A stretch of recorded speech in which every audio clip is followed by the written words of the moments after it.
Hey everyone, my name is Charles. I'm a PhD student at University of Maryland. Today I'll be talking about dust mitigation using a bio-inspired Gecko roller.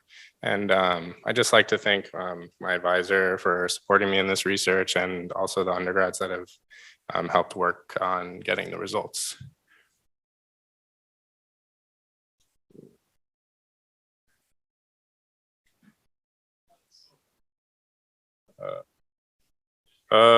Thank you. Sorry, I've never used a clicker before. Okay, so we all know dust is like a huge problem on the moon. We saw that dirty astronaut flopping around in the couple talks ago. It was a big concern for this astronaut, John Young, after the Apollo missions. You can see how it's, all over his face. It's very abrasive, it's charged, and it can get into suit seals and cause instrumentation failures.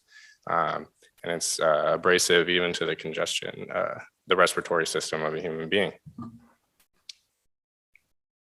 So just an overview of some devices that are used to mitigate dust. So in the Apollo era, we have the dust brush. I think yours is better. There's also a gas dust removal on the moon, but once you run out of gas, how are you going to remove dust? You have the EDS, a couple of EDS systems here, but finding a place for ground and also using high voltage systems might cause issues for these techniques.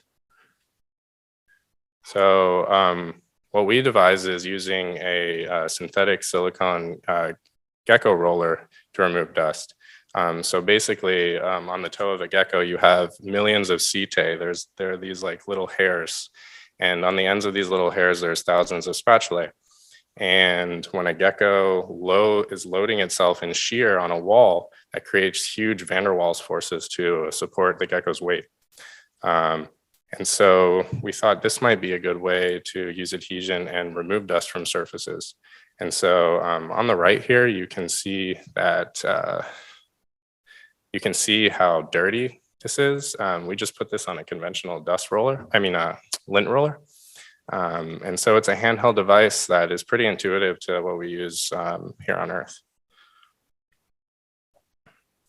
So in testing it, for this one, we just sprinkled flour on the lab table. This is in regular atmosphere and temperature. And we took images before and after rolls. So each place this red line occurs is one full revolution of the roller. And this is showing the efficacy of after 3 rolls. And that efficacy is calculated based on how many pixels we counted before and after each roll. So you can see for an engineer to see upwards of 90% efficiency on any device is like kind of crazy and hard to believe, but this is what we got out of vacuum.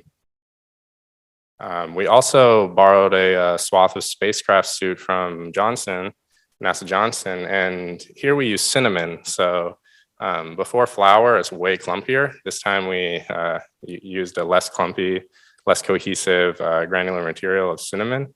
And kind of going up, down, and over as a sequence of rolls, you can see how material is removed from the spacesuit swath. And again, we have pretty high efficacies, especially after the initial roll. And we taper off about 50% after 5 rolls, which is still pretty impressive. And we did 10 trials of this one. So next we want to do in-vacuum testing. So we created a test stand that uses a carriage to hold the roller and springs, so we can vary the application force because we know the stiffness of the spring and the displacement.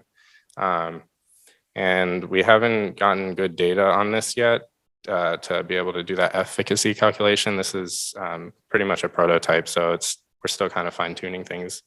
So I don't have any data to show on that, but you can see how it clears flour away from the path.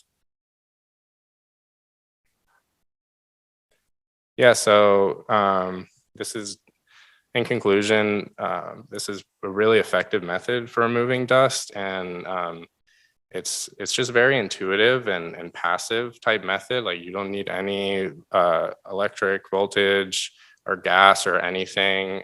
So it's pretty reliable, it's lightweight, it's pretty easy to manufacture, and pretty cheap. So we see this, we think that this could be a pretty viable solution for mitigating dust on the moon. So yeah, we want to do some more in vacuum tests. We want to use the exolith, regolith. And one thing is like, okay, when you have all the dust on it, how do you clean it off so you can reuse it again? So maybe an electrostatic device would be useful for that. So yeah, thanks. Do you have any questions?